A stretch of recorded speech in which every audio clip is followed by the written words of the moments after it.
नमस्कार दोस्तों, civil study में आपका स्वागत है। दोस्तों, आज यूपीपीसीएस 2022 की प्रीलिम्स की टेस्ट सीरीज स्टार्ट कर रहे हैं, जिसका टेस्ट नंबर 1 है। यूके पीसीएस की टेस्ट सीरीज दूसरी मैम ने कल स्टार्ट कर दिया था, आप वहां जाके देख सकते हैं। और ऑलरेडी हमारी लेखपाल की टेस्ट सीरीज चल रही है।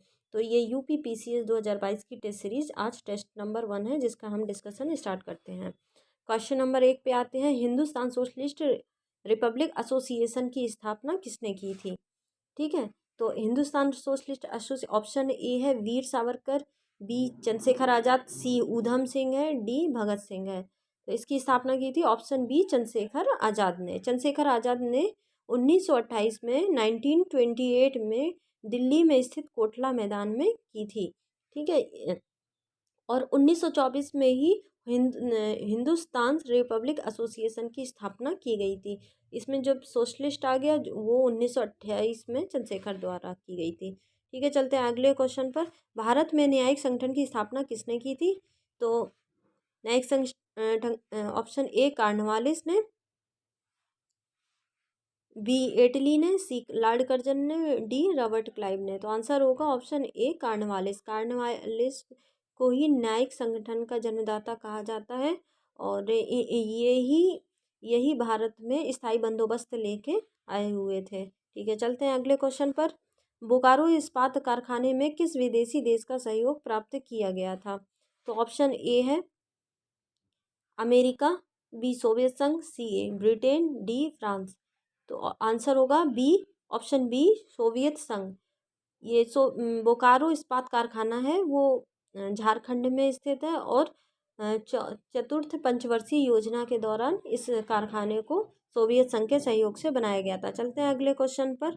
ऑस्ट्रेलिया में कार्ल गुडली किसके लिए विख्यात है? ऑप्शन ए स्वर्ण उत्पादन, बी उत्तम जलवायु, सी मुर्गी पालन, डी शिक्षा केंद्र है। ठीक है, तो इसका आंसर होगा स्वर्ण उत्पादन में होगा। ठीक है, तो स्वर्ण उत्पादन में होगा। ये जो ऑस्ट्रेलिया है उसके पश्चिमी साइड से ही 70% से ज़्यादा सोने का उत्पादन हो जाता है। और काल गुर्डी एक और जगह है ऑस्ट्रेलिया में, वो सोने उत्पादन के लिए विश्व प्रसिद्ध है। चलते हैं नेक्स्ट क्वेश्चन पे। भारतीय संविधान निर्मात्री परिषद की झंडा समिति के अध्यक्ष कौन थे? तो option A C Rajagopalachari, B doctor Rajendra Prasad, C Bhimrao Ambedkar, D J B Kripalani. इसका आंसर होगा बी राजेंद्र प्रसाद। राजेंद्र प्रसाद जी थे संविधान निर्मात्री झंडा समिति के अध्यक्ष। चलते हैं नेक्स्ट क्वेश्चन पर। संविधान में अवशिष्ट शक्तियाँ किसमें सन्निहित हैं? ऑप्शन ए राष्ट्रपति, बी संसद, सी राज्य, डी केंद्रीय मंत्रिमंडल। तो अवशिष्ट जो शक्तियां हैं वो संसद में निहित हैं। अनुसूची जो 7 है उसमें केंद्र राज्य से संबंधित अनुसूचियां दी गई हैं। जैसे समवर्ती सूची है उसमें केंद्र और राज्य दोनों कानून बना सकते हैं। और जो राज्य सूची से संबंधित है वो राज्य कानून बना सकता है। मंत्रिमंडल जो केंद्र से है वो केंद्रीय सूची के कानून बना सकता है। ठीक है, चलते हैं नेक्स्ट क्वेश्चन पर। अवमूल्यन का अर्थ क्या है? ऑप्शन ए मूल्यों में कमी, बी सोने के संदर्भ में मुद्रा मूल्य में कमी, सी मुद्रास्फीति में वृद्धि, डी राष्ट्रीय आय में। तो इसका आंसर होगा ऑप्शन बी सोने के संदर्भ में मुद्रा मूल्य में कमी। देखिए, अवमूल्यन जब जब आता है तो उसमें रुपए का जो मूल्य है वो घट जाता है।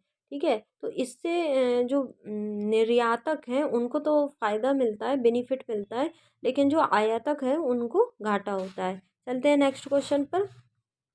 कार्य में दृश्यावलोकन के लिए किस प्रकार के शीशे का प्रयोग किया जाता है? ऑप्शन ए अवतल दर्पण, बी समतल दर्पण, सी बेलनाकार दर्पण, डी उत्तल दर्पण। तो इसका आंसर होगा उत्तल दर्पण। ठीक है, ऑप्शन डी सही है। चलते हैं अगले क्वेश्चन पर। पुलित्जर पुरस्कार किससे संबंधित है? पुलित्जर पुरस्कार, ठीक है, ऑप्शन ए पत्रकारिता, बी साहित्य, सी संगीत के लिए, डी तीनों के लिए। ठीक है, तो इसमें जो है पुलित्जर पुरस्कार है वो तीनों के लिए है, तीनों के लिए। ऑप्शन डी सही है। ये पत्रकारिता के लिए भी दिया जाता है और ये साहित्य के लिए भी, संगीत के लिए भी। पुलित्ज़र पुरस्कार जो है वो 1917 में अमेरिका द्वारा लाया गया था, तभी से ये पुरस्कार दिया जा रहा है। ठीक है, चलते हैं अगले क्वेश्चन पर।